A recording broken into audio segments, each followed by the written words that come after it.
Welcome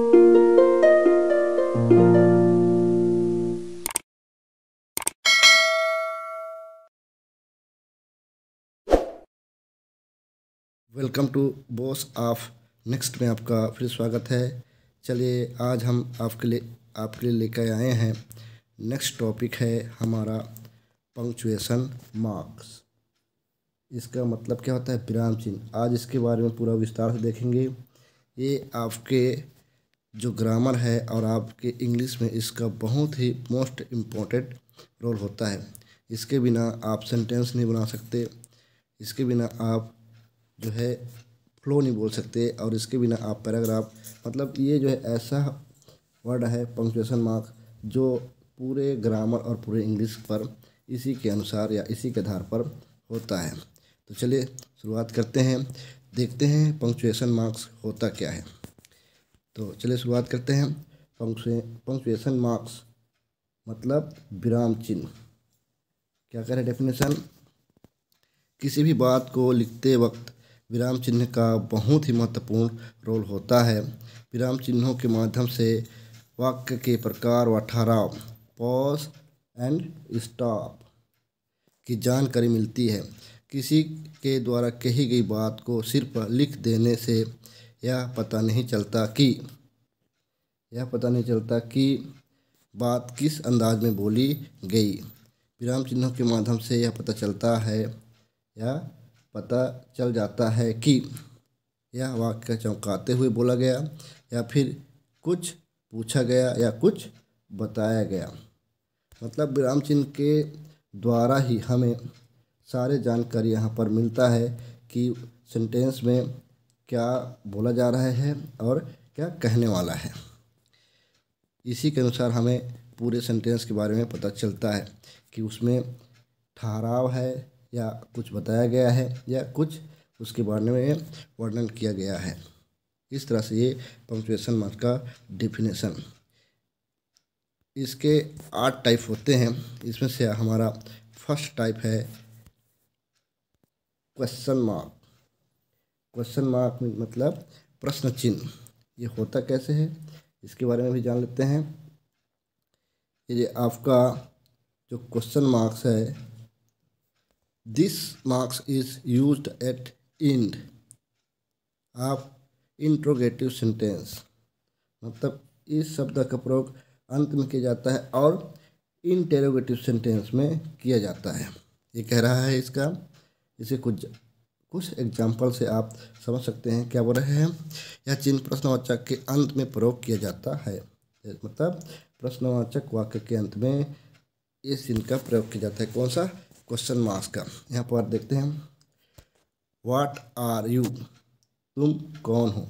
यहाँ पर निशान लगा है, आप देख सकते हैं एक क्वेश्चन मार्क का निशान लगा है, तुम कौन हो।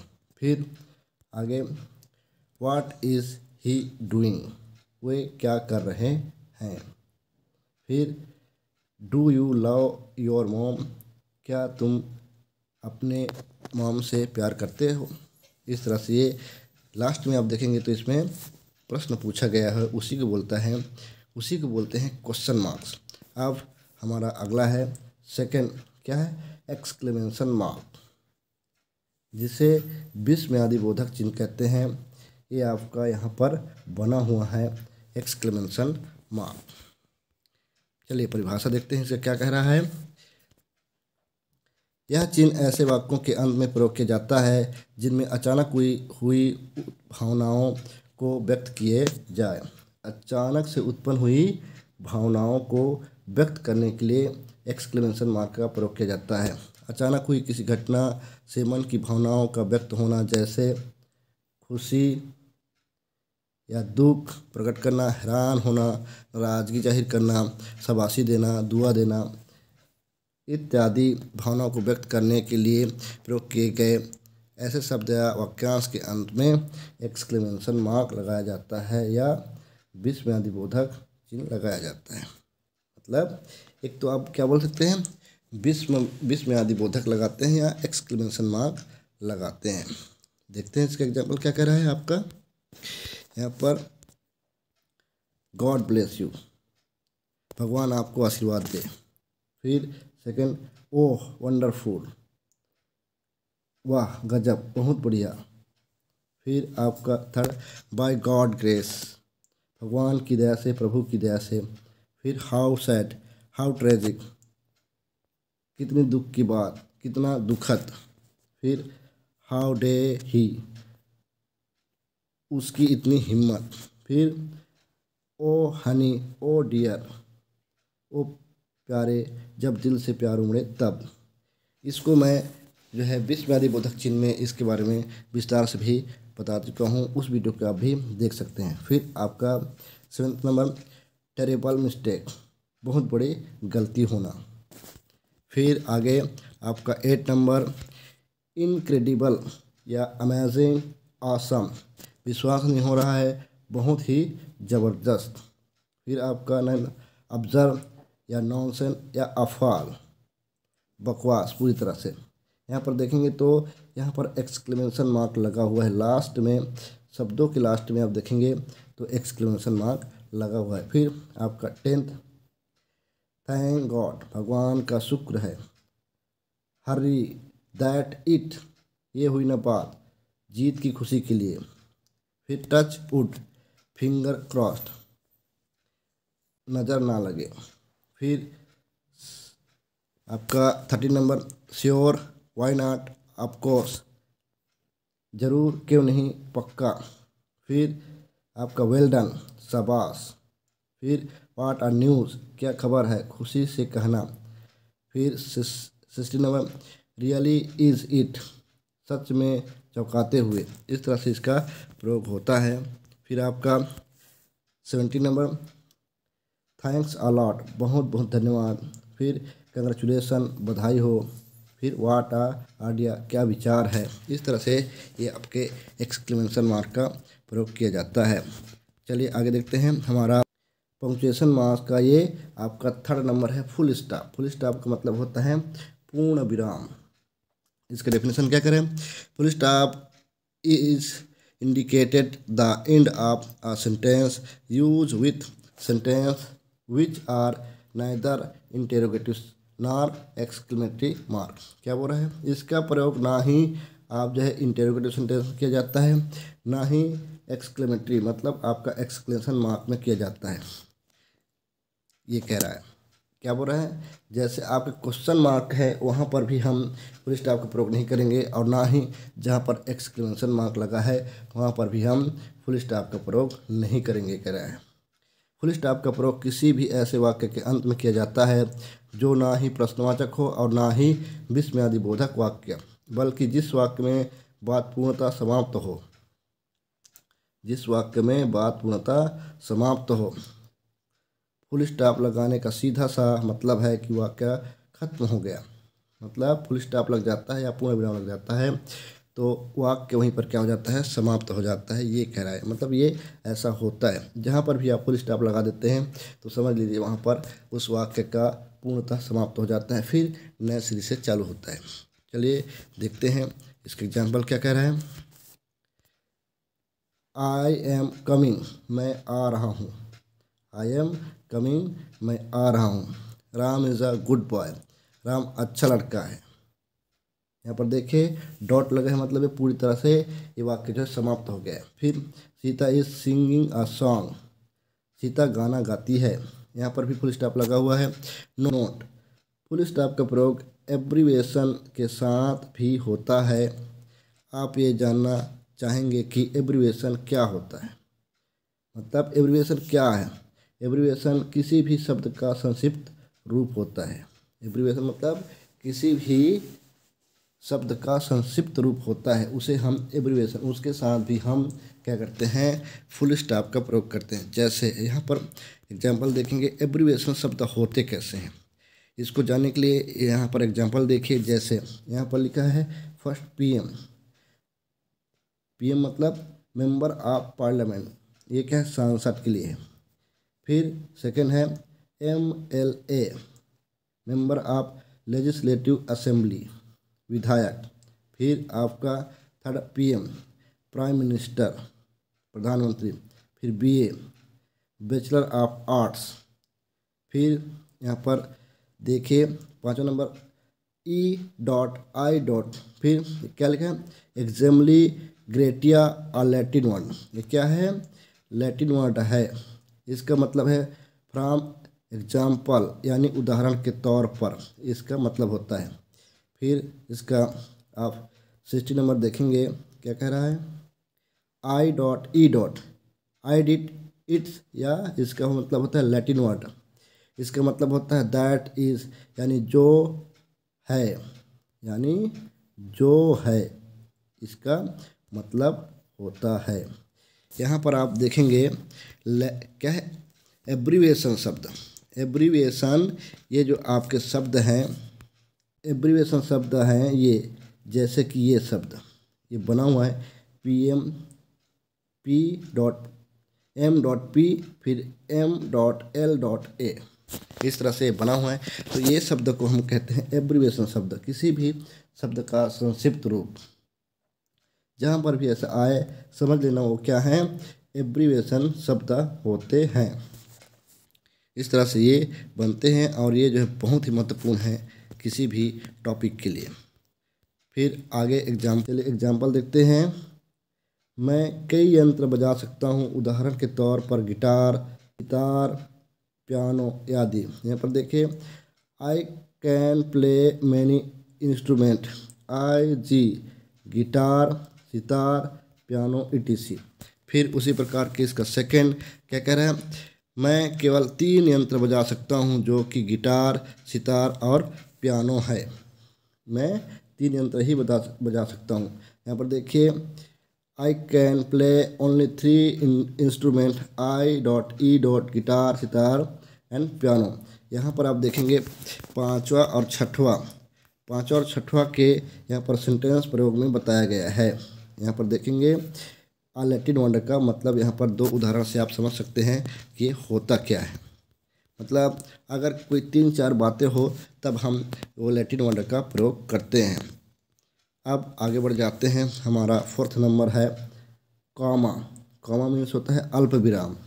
इसका डेफिनेशन क्या करें, while speaking when you need to give a short pause is a sentence, comma is use, few example are giving below. मतलब कॉमा का प्रयोग है जो है सेंटेंस में थोड़ा सा रुकावट के लिए कॉमा का प्रयोग किया जाता है। जब आपको किसी वाक्य को बोलते हुए बीच में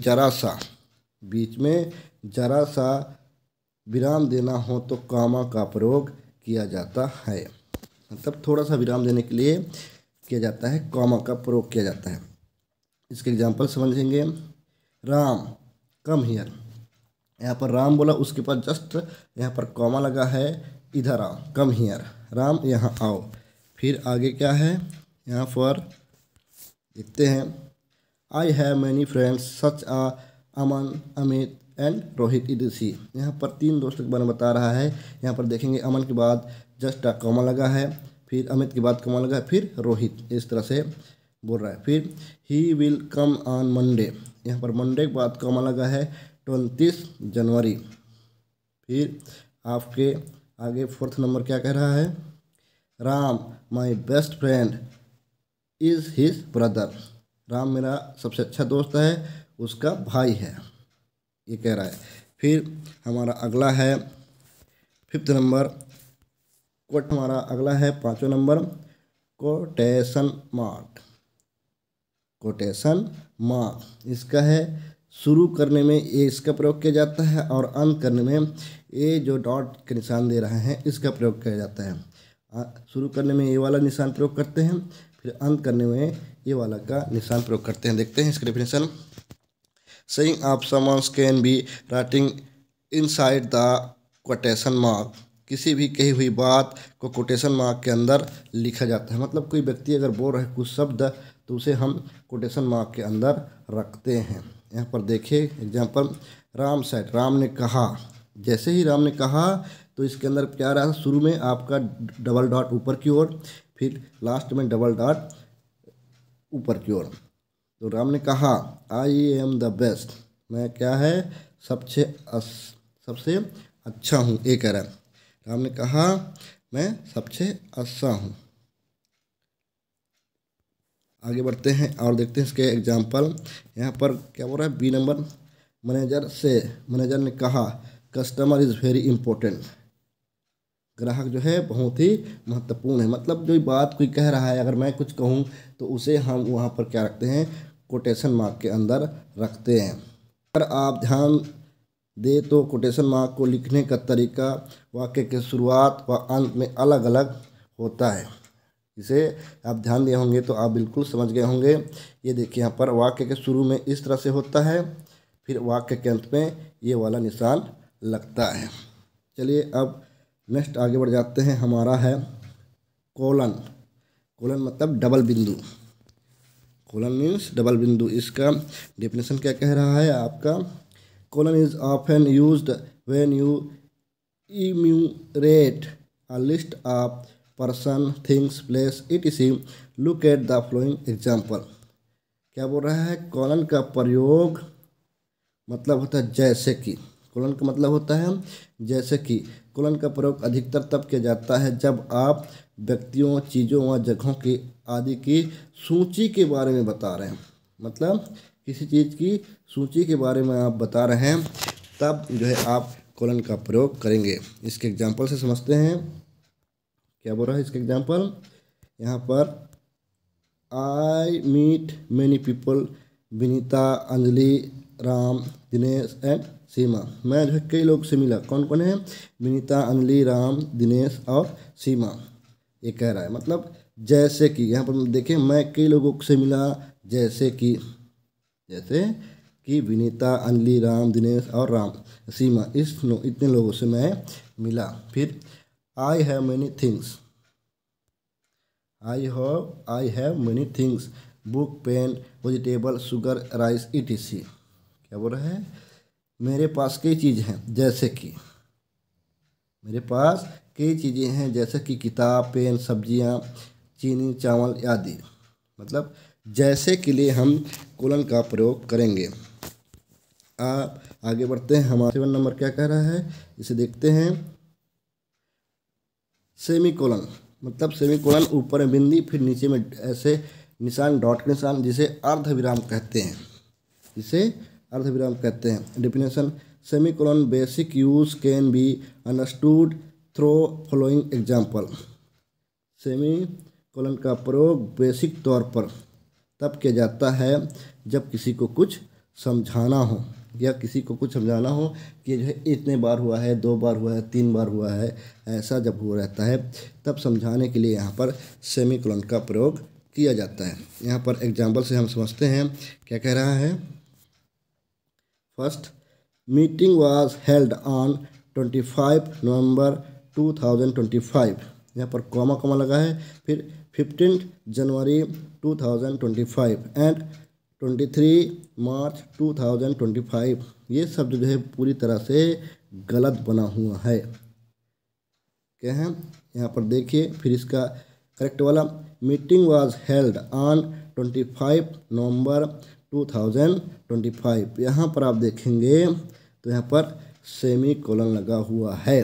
फिर 15 जनवरी 2025 एंड 23 मार्च 2025। इस तरह से बनेगा तभी ये क्या होगा, करेक्ट आंसर होगा या सही तरीक़ा से बनेगा।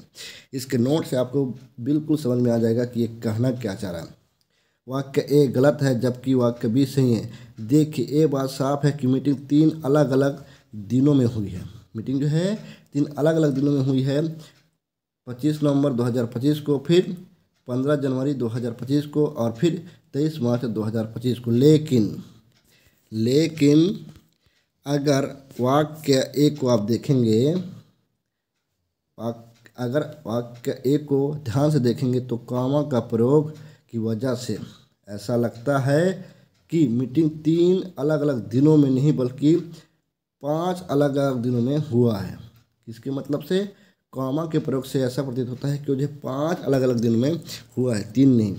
उसी प्रकार यहाँ पर देखें, जैसे 25 नवंबर को 2025 में, फिर 15 जनवरी 2025 में, और फिर 23 मार्च 2025 को।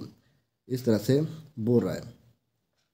फिर क्या बोल रहे हैं यहाँ पर, इसीलिए वाक्य बी में 25 नवंबर 2025 के बाद कॉमा की बजाय सेमीकोलन का प्रयोग किया गया है। कॉमा के बजाय सेमीकोलन का प्रयोग किया गया है। हो सकता है कि आपको अभी भी ये कंसेप्ट समझ ना आया हो, पर कोई बात नहीं, एक बार इस वीडियो को फिर से देखिएगा, बिल्कुल समझ में आ जाएगा। ये कॉन्सेप्ट आपको समझ में आया, एक बार जो मैं बताया उसे बिल्कुल प्रिपेयर कीजिएगा, आपको पूरी तरह से समझ में आ जाएगा कि कॉमा का प्रयोग जो है अधिक होने की वजह से जो हमारा पहला वाला सेंटेंस है उसमें जो है 5 दिन प्रतीत होता है। उसी पर अगर सेमीकोलन लग जाता है तो मुश्किल से वो 3 दिन में मीटिंग हुआ है। चलिए अब हमारा अगला है अपोस्ट्रॉफी। अपोस्ट्रॉफी मतलब ऊपर में निशान रहता है, जैसे सेंटेंस का होता है उससे ऊपर में निशान रहता है। क्या बोल रहे हैं? Apostrophe is generally use in two situation, माने परिस्थिति के अनुसार ही अपोस्ट्रॉफी का प्रयोग होता है। अपोस्ट्रॉफी का प्रयोग 2 मौक़ों पर होता है। कब होता है अपोस्ट्रॉफी का प्रयोग? 2 मौक़ों पर। पहला, जब आप कहते हैं राम का, किताब का, बच्चों का, पापा का, मम्मी का, इस तरह इस अंग्रेजी में पॉजेसिव कहते हैं, इसे अंग्रेजी में पॉजेसिव कहते हैं। एग्जाम्पल, राम का, यहाँ पर जैसे ही क्या बोला राम का, तो राम वहाँ पर फिर डैश फिर एस, फिर किताब का, फिर बुक्स फिर डैश, फिर बच्चों का चिल्ड्रन फिर डैश एस, और पापा का, फिर पापा के बाद एस डॉट लेके एस, फिर मम्मी का मदर्स। ये जो है आपके प्लूरल सब्जेक्ट नहीं है, ये जो है प्लूरल सब्जेक्ट नहीं है, ये सिर्फ आपको अपोस्ट्रॉफी के द्वारा ये प्रतीत हो रहा है कि एस लगा हुआ है। मतलब अपोस्ट्रॉफी के प्रयोग से जैसे राम का, किताब का, बच्चों का, पापा का, मम्मी का आदि, इसे अंग्रेजी में पॉजेसिव वर्ड कहते हैं। 2 शब्दों का एक बनाने के लिए इन दोनों शब्दों में से एक शब्द सहायक क्रिया होनी चाहिए और दूसरा शब्द जो है सर्वनाम या नाट हो। क्या बोल रहा है? 2 शब्द को एक बनाने के लिए भी इन शब्दों का प्रयोग होता है। पहला शब्द क्या हो? सहायक क्रिया होनी चाहिए, और दूसरा शब्द क्या हो? सर्वनाम होना चाहिए, जैसे कि नॉट। यहाँ पर आप देख सकते हैं 2 शब्द को एक बनाने के लिए यहाँ पर बहुत सारे एग्जाम्पल हैं। देखते हैं, डज नॉट, एक क्या है? सहायक क्रिया है, और एक क्या है? सर्वनाम, जिसे मैं बोला हूँ नॉट। तो ये क्या होगा? डोंट। इसे आप हेल्पिंग वर्ब और क्वेश्चन टैग भी समझ सकते हैं कि इसका प्रयोग होता है। यहाँ पर पहला तो मैं बता दिया। अब सेकेंड, इज नॉट, ये क्या हो जाएगा? इजंट। फिर डू नॉट, डोंट। फिर has not, hasn't. I have. फिर यू आर। He is. फिर आगे यहाँ पर देखिए इसका प्रयोग कैसे होता है। फिर यू हैव, यहाँ पर देखिए आप यू है कैसा लिखा जाता है, मतलब जो बड़े शब्दों से छोटा किया गया है। यहाँ पर भी आप देखेंगे तो ऐसा ही है। ही इज़, यहाँ पर भी वैसी है। यू आर, फिर यहाँ पर भी आई हैव, यहाँ पर देखें आई हैव, यहाँ पर भी आई हैव है। फिर वी आर, ये जो है वी आर लिखा हुआ है, यहाँ पर आप वी आर लिखा हुआ है। इस तरह से ये आपका पंक्चुएशन मार्क्स होता है, जिसे आप सेंटेंस बनाते समय इसका प्रयोग करते हैं, और ये बहुत ही मोस्ट इम्पोर्टेंट है। इसे प्रयोग करना आना चाहिए और इसके बारे में पता होना चाहिए कि कौन सा क्या है और कौन सा। मुख्यतः पंक्चुएशन मार्क्स 8 प्रकार के होते हैं। इसे आप 1 बार नहीं, 2 बार नहीं, 3 बार देखेंगे तो पूरी तरह से आपको इसके बारे में समझ में आ जाएगा कि पंक्चुएशन मार्क होता क्या है। अगर ये वीडियो आपको अच्छा लगता है, हेल्पफुल लगता है, आपको थोड़ा बहुत भी इंक्रीज करता है, तो इसे अपने संबंधित ग्रुप में ज़रूर शेयर कीजिए, ताकि ये अधिक से अधिक इसे देख सकें। अगर ये आपको अच्छा लगा है, हेल्पफुल लगा है, तो इसे लाइक, कमेंट, शेयर और सब्सक्राइब ज़रूर करें। Thank you for watching. मिलते हैं अब नेक्स्ट वीडियो में।